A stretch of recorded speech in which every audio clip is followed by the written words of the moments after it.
All right, so we are starting a new project, okay, Tic Tac Toe. And anytime that you start a project or you're going to do like a bigger program, either on your own or with a team of people, it is really important to start out with decomposing the problem. So decomposition, remember, means that we are taking the problem and we are breaking it down into smaller, more manageable parts. All right, so luckily, tic-tac-toe is not like a very difficult game, okay? That doesn't mean that the programming for it isn't going to be, a challenge for us, but it should be an easy thing for us to kind of, like I said, decompose. So, what objects can we define for this project? What objects would you say you could define for tic-tac-toe? Like, what is the game made up of? Okay, good. So we have X's and O's, right? And then we also have sort of the game board. Okay, and the game board is that hash-looking thing that we fill in with X's and O's. Okay, so which of those objects are going to have a main method? Okay, so what we mean by having a main method, which of these things are we going to run, basically? Okay, so I would disagree with that, right? Because I think that when you think about playing the game, you think about creating what? You think about creating the game board first, right? And then we'll probably fill it in with the X's and the O's. So we would think about running the game board. So the game board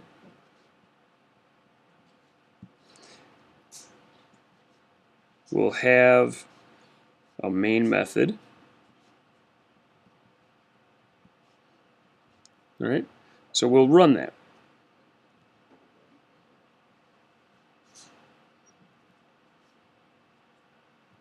So basically we run the game, okay? And then X's and O's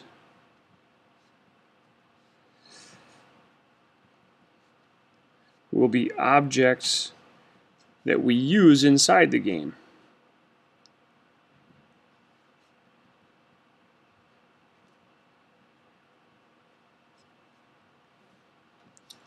All right, so hopefully that's making a good amount of sense for you. Okay, so the next thing we want to do once we've sort of identified objects that we have is we want to define those objects as well as we can. And so one way of doing that is using what's called a UML Class Diagram. And so this might be a little bit new for you, but we're going to go ahead and talk about what a UML diagram looks like. So this is a class diagram. Generally what we do is we make a little box like this and we make it into basically a table with 3 rows. Okay?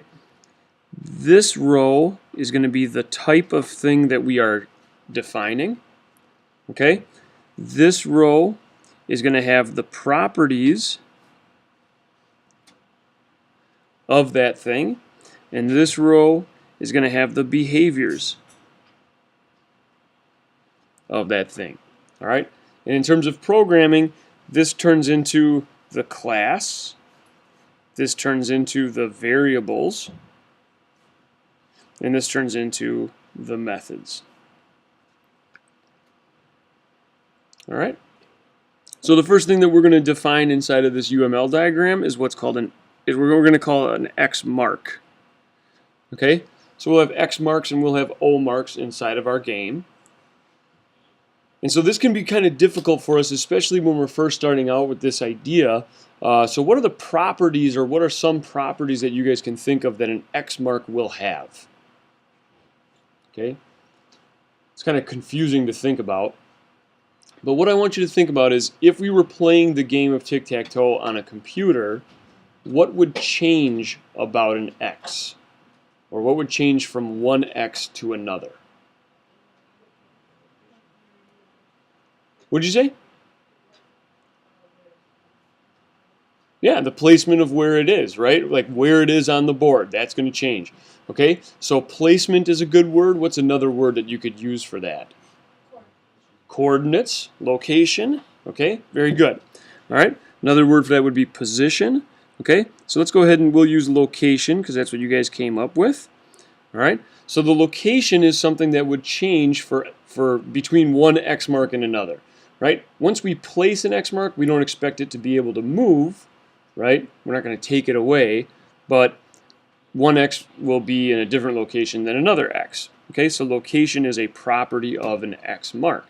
And since we're decomposing, let's see if we can decompose that even further. So what would location, how would we represent location on our computer or on our program?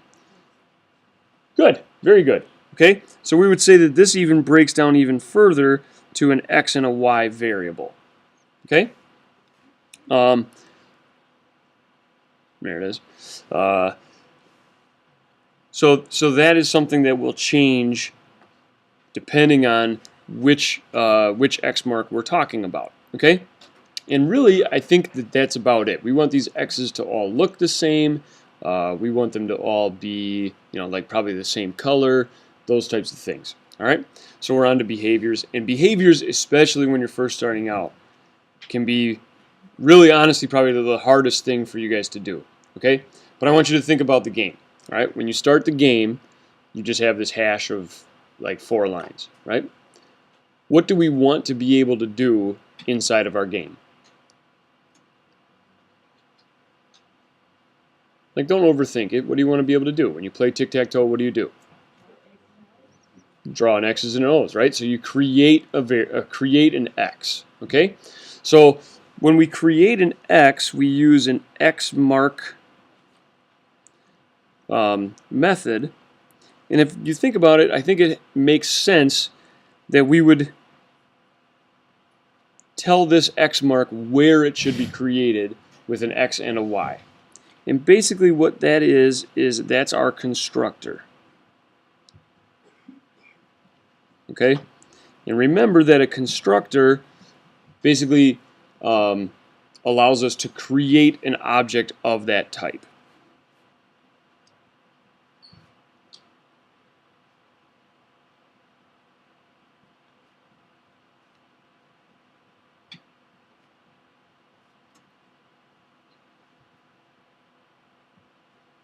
So it allows us to create an object of type X mark.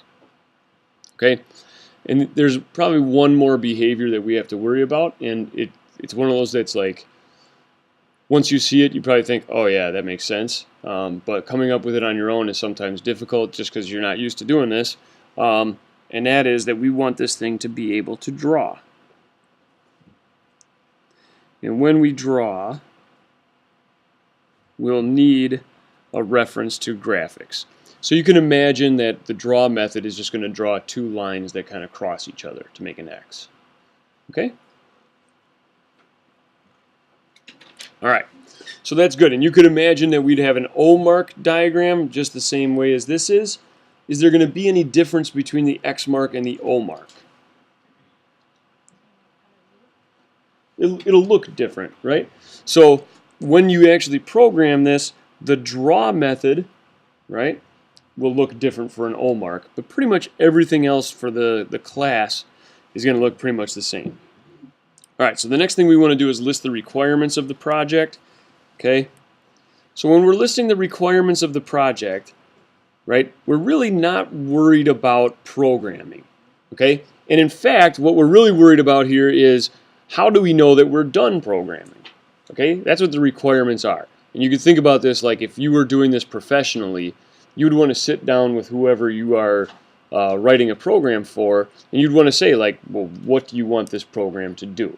So when we're thinking about this, we're not thinking about ints or graphics or anything like that. What we're thinking about is like, what would the customer, or in this case, what would the player expect to see when using this program? Okay, so what are some requirements that you maybe have for a tic-tac-toe game? Turns alternate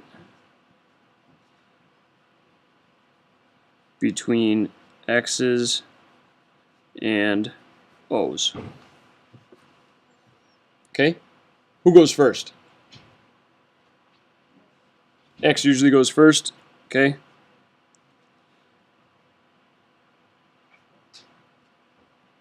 X goes first. Okay? What else?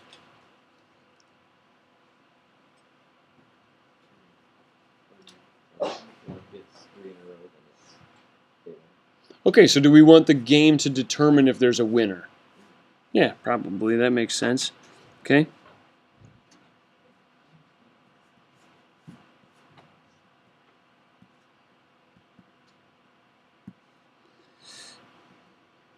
So game determines winner via basically like 3 in a row rules.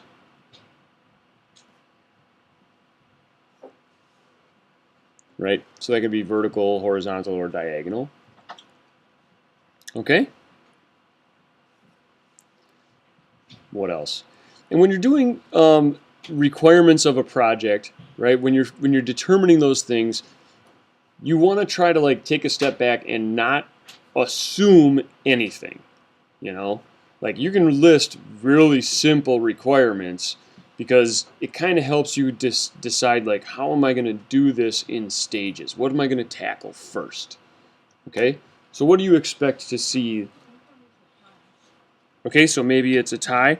Okay, so it determines winner or tie.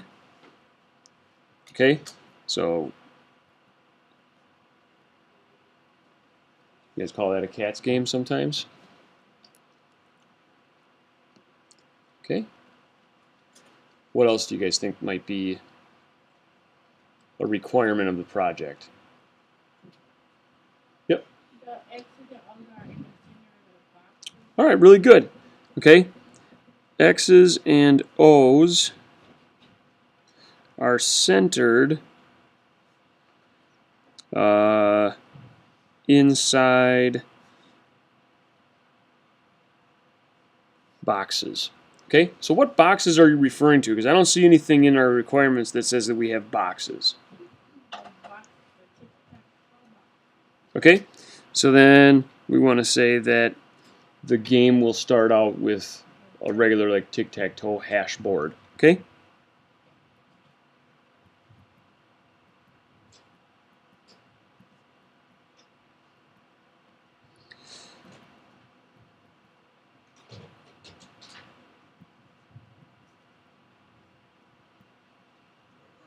Okay, so that's what I was saying. Like, you don't want to assume anything. So that's a requirement, right? That's something that I want to meet. When I run this thing, I want to see it like an empty tic-tac-toe board. So X's and O's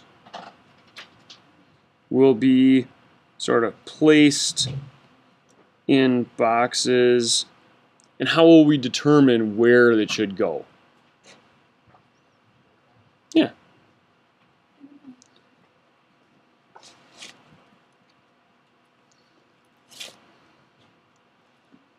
All right, and then, so if it's placed in boxes via mouse click, that's good. Okay,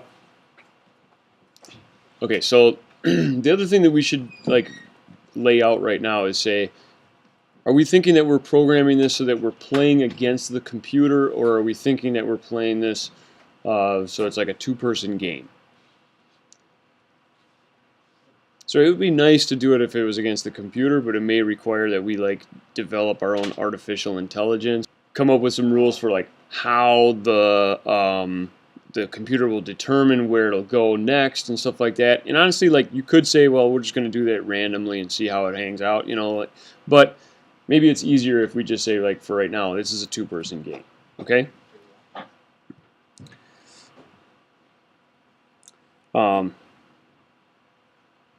So we say this is a two-player game. Basically, they'll just share the mouse, right?